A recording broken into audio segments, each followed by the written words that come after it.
All right. Well, for today's podcast, we have a special guest, Greg Baker. I've been friends with Greg for several years, and so introduce yourself to the audience. Yeah, I'm Greg Baker. I serve as the Executive Vice President here at the Family Leader. And also my primary role is I'm the director of what we call the Church Ambassador Network.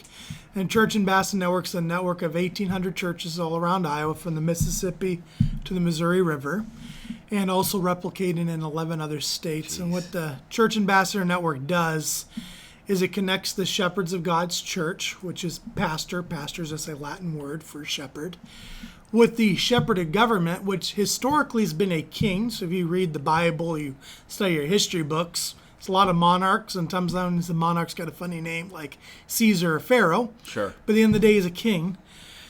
Today, we took the powers of the king, we gave it to a lot of people. We gave it to legislators, members of Congress, a president, a governor. And a lot of these folks people just voted for last night. And our goal of these relationships is how do these two unique leaders build into each other as ordinary people, as fellow leaders and shepherds, but also in partners in meeting community needs. So whether it be a foster care crisis, a child care desert that we're seeing in rural Iowa, or there be COVID-19 like we've seen this last year, how can the church and state work together to take care of the people in our communities? And then when did you start with the Family Leader? My degree was history and political science. Okay. I went to Iowa to be a history teacher. Then some knucklehead friends talked me into doing politics, and here I am. Along that journey came to become a born-again believer in 2010, and that really shook up the trajectory of my political involvement. So prior to that, pretty partisan. Then 2012 is when I started here at the Family Leader. And I've had multiple roles here, but I've been serving in the Church Ambassador Network role for the last 7 years. Yeah. And that's nonpartisan. We are here to serve whomever wins. So largely how we look at election night, we already know all of Iowa's results. Yep. We have our assignments on who we need to serve. Mm-hmm. No, that's great. What advice do you have someone if their candidate lost right now? Or they feel like life is over with, I guess, if their candidate lost. So what advice would you have right now? Is there hope? Yeah. Don't stay in the constant place of elections. We never leave elections. We just completed the most important election of our lifetime until the next most important election of our lifetime comes. And what often happens is there's a number of folks that probably had a candidate that they liked that lost. Next time. They're already thinking about next time. Or if their candidate won, they're celebrating victory. But even then, they're constantly thinking about next time. There has to be a point when governing happens. Government, according to the Bible, is an institution for the good of the people. It's God's servant for the people's good. And everyone, whether you're a Christian or not, when you look at government, it has the power to do awful things and a great amount of harm, but it also has an incredible power to do good. Mm-hmm. And one of our greatest hearts has got to be, so we're waiting on presidential election results, someone will win. It is to the betterment of the American people that the President of the United States thrives. It's to the betterment of the Republican people the United States Congress thrives. Elections have to turn on. Governance has to happen. And even if your candidate won or lost, you need them to succeed for the sake of you and your neighbor. All right. What's your best advice if your candidate won this election? What advice do you have for someone how to live their life, I guess? First off, be gracious. Mm-hmm. In the world of politics, today's winners are tomorrow's losers, and tomorrow's losers are today's winners, right? Yeah. It always goes back and forth, so be gracious. Second, it's the same answers I gave if your candidate lost. Get out of election mode and start looking for the betterment of the people.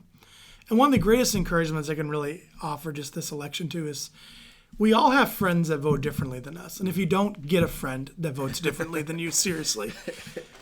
Hang out with them, have coffee, seek to understand each other. We are getting way too informed on the way we believe on social media posts. Mm-hmm. That is not healthy for any country to succeed. If we want our communities to thrive, we got to actually live in community. Yeah. And that is including celebrating our differences, including our political differences. So Hang out with your friends that vote the same way. Hang out with your friends that don't. And don't always think, oh, we can't talk about politics. No, learn to have healthy heart conversations. So what do you recommend, like someone like me who is not running for politics, I'm not picketing or campaigning for anything, like what are some opportunities and how can you as a citizen have a healthy relationship with the government, I guess, and or volunteering and helping our communities? The part we're used to that we hear all the time is obviously steward your vote.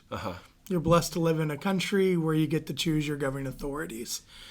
And using the vote wisely, part of that is doing your research, looking for candidates. But we often stop there, don't we? Yeah. The next step is, in Iowa especially, you are extremely blessed with an unbelievably accessible government. Did you know to talk to your state legislator during session, all you have to do is enter into the Capitol building, fill out a piece of paper, give it to a door person, and they'll come out and visit with you. You literally fill out a piece of paper, and they come out and visit you.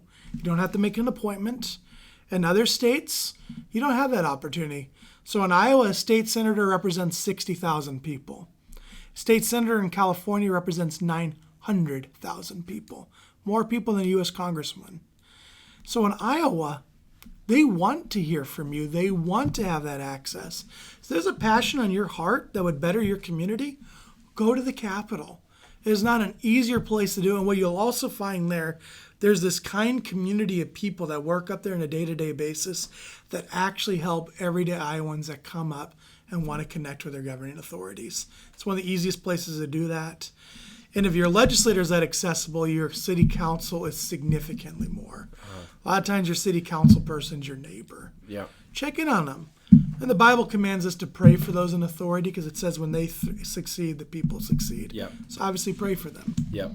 And I think the big thing too, those are really good points. I didn't know that you could just so the accessibility's there, and that's amazing. That's right. What would your best advice be? You kind of touched on it, but what's your best advice for until the next election cycle? What are some bullet points, I guess, the next 2 years or 4 years when the next political season comes into play? As a lay person, so pray for people, and if there's something passionate that they have, go to the Capitol. Is there any other advice that you'd give an Iowan? Obviously, stay informed. Yep. Iowa's in legislative session January to May. Mm-hmm. So if you want to know what Iowa government's doing right now, not a whole lot. Yep. Iowa has a citizen legislator, which means right now your state lawmakers are just like you. They're at work. But from January to May, they are passing the policy that sets the direction of the state. The Cedar Rapids Gazette, the Des Moines Register, they all have people there every single day tracking what's going on. They are wonderful resources. So much attention gets put into Washington that we often might know what's going on in D.C., which isn't much. Yeah. But very little gets put on Des Moines. And our state lawmakers work together. They're significantly more bipartisan in Iowa than it is in D.C., but they also accomplish around 300 to 400 bills a year at the Iowa Capitol, and they'll oversee thousands of them a year. And there's something that's going to spark your interest. And I just encourage people, pay attention to state government. It really impacts your life. Yep. Thank you so much for joining us. Thanks, Jason. Yep, you're the man. Thank you.